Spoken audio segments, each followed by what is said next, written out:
Hi, good afternoon.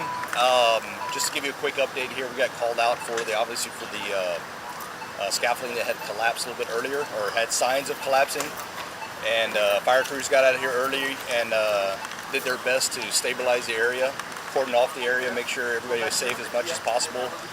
That's been kind of an ongoing process to make sure all the buildings nearby and the foot traffic are all clear of the scaffolding. So right now we're just waiting on the scaffolding contractor to come out here, and they have a plan in place to try to start stabilizing the scaffolding itself, and going to work through that problem over the next probably 12 hours. Yeah, it's buzzing. You didn't catch any of that? No. Say the whole thing over again? Yes. All right. Okay. Am I good right here? How about here? Take two? All right. Good afternoon, everybody. Wesley West with the San Antonio Fire Department. Just to give you an update on what's going on out here. We had fire crews show up over here. They got a report of scaffolding. It looked like it was about to collapse. Sure enough, there is a weakened scaffolding up there. Crews got here. First order of business, make sure everybody's safe. So we cleared the sidewalks and the streets. Then worked our way out to the buildings nearby, that sort of thing, make sure everybody's safe in the area. And then now we're in the process of working with construction crews. They have the scaffolding contractor on the way. They have a plan in place to include safety engineers, or safety folks, engineers, and actual people to work on the scaffolding. So there's a plan in place to start dismantling, first stabilize it, and then start to dismantle the scaffolding from the top down to make it as safe as possible. We're expecting that to occur over about the next 12 to 15 hours. It's just a scaffolding right now, the way we understand it. And like I said, we do have engineers on the way to fully assess that and come up with finalize the plan. My understanding is they're coming in from the Austin area. Last I heard, it was about an hour and a half out that they were going to be here, and then as luck would have it, we're in the middle of 5 o'clock traffic on a Friday as well, so they're on the way. Some person is working in the scaffolding. I'm sorry? Some person working on it. Oh, was anybody on the scaffolding? It was during business hours, so I'm assuming that people were on the scaffolding, and that's part of what we do, is to get here and to kind of shore that up, so to speak, and make sure everybody that is on the scaffolding is off, and then more importantly, anybody that's on the ground, just passers-by, that they don't get caught up in any potential collapse. And no one was hurt, sir? No, ma'am, nobody's hurt. What exactly are they working on? What is that building, sir?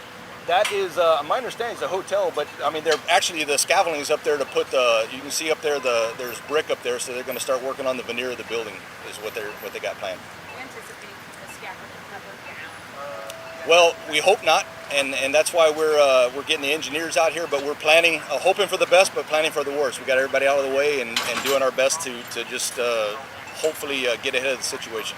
Worst case scenario, if this were to come down, what is the radius of this impact? Typically in the fire service, we always plan for at least the height of it and then some, so a height and a half. So that's why like the corners of a building are usually the safest to be if you're going to be near the building, and that's kind of where you guys are set up right now. But the face of the building is the concern. I'm sorry? This hotel here has folks in it, but we've had people from the construction company, from scaffolding, and they're indicating that this face of the building, the east face of the building by this hotel, that set of scaffolding is secure. So the scaffolding you mentioned, it sounds like they're gonna have to redo it to make sure that it is 100% stable and this won't happen again? Yes, ma'am. That's my understanding. The first move will be to initially shore it up underneath and verify that it's stable as much as possible, and then we'll start working from the top down to dismantle the scaffolding. What do you anticipate? This is going to be, like you said, possibly up to 16 hours, that this road is probably going to be closed. Lots going on this weekend in San Antonio. What do you suggest to the people of the city? Google Maps. You know, unfortunately, I know it's a hassle and it's a pain. It's Friday night, but at the end of the day, we want to avoid getting anybody caught up in a potential collapse here. So just please bear with us. As the scaffolding stands right now, is this in compliance with city regulations? I would have to defer to a city partner here on that one with development services. So tomorrow is closed more in this street because tomorrow is many people in town.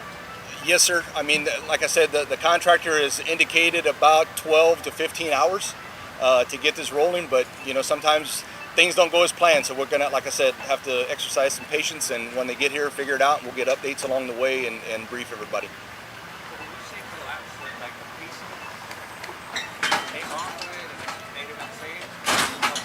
I think from what we see, the lower supports at the lower part of the scaffolding have actually buckled, and so it just kind of lost some support. It hasn't really collapsed, but thankfully somebody saw it and called it in, and we're able to get here and start to address the situation. But as of yet, it hasn't actually collapsed. It's buckled, but it hasn't collapsed. In terms of preparing for the worst, if this were to come down, what is the timeline in terms of getting this back? That's just, for one, anytime you have a collapse like that, you have to dismantle it. Just like they're going to try to dismantle it from the top, on the emergency response side of it, we would have to dismantle that as well and be as safe as possible on the way through. So to give you a timeline on that, I'm not sure, but it would be done as quickly but as safely as possible. And I know you mentioned this area next door is not evacuated. Anything on the opposite side on Main? No, ma'am.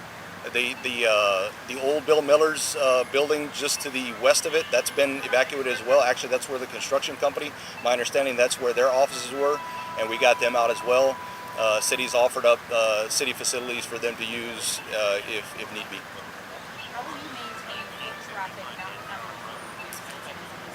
We're working with PD closely, and we just actually set up with SAPD, and we got line of sight on all streets and trying to keep an eye on everybody to make sure. My biggest concern right now is that somebody unknowingly just wanders into the area. Right, that's my biggest concern right now. All right. Anything else? I'm going to turn it over to my DSD brother. Thank you.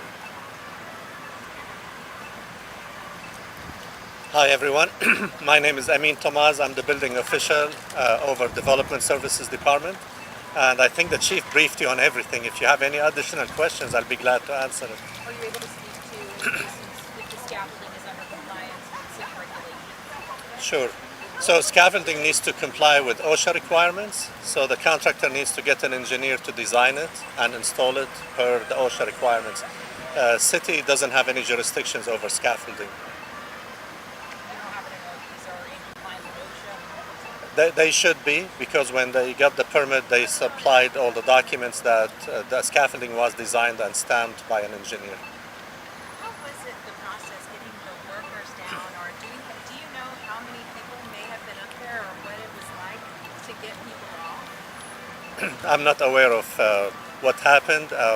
I mean, when we heard about the issue, we immediately came here. When I arrived, everybody was outside the building, so it was evacuated by the time we were here. I'm not sure if anybody was on it at the time. Do you know about how many people were outside the building when you arrived? I saw probably about 20 or 25 contractors sitting outside. We got time for about one more question, guys. All good? What is the name of the contractor? Oh, sorry. Do you know the name of the contractor coming to assess everything? I don't know the name of the contractor off the top of my head. Chief, do you know the name of the contractor? No. We can get you that information, but I don't know off the top of my head. Thank you. Thanks, everyone. Thank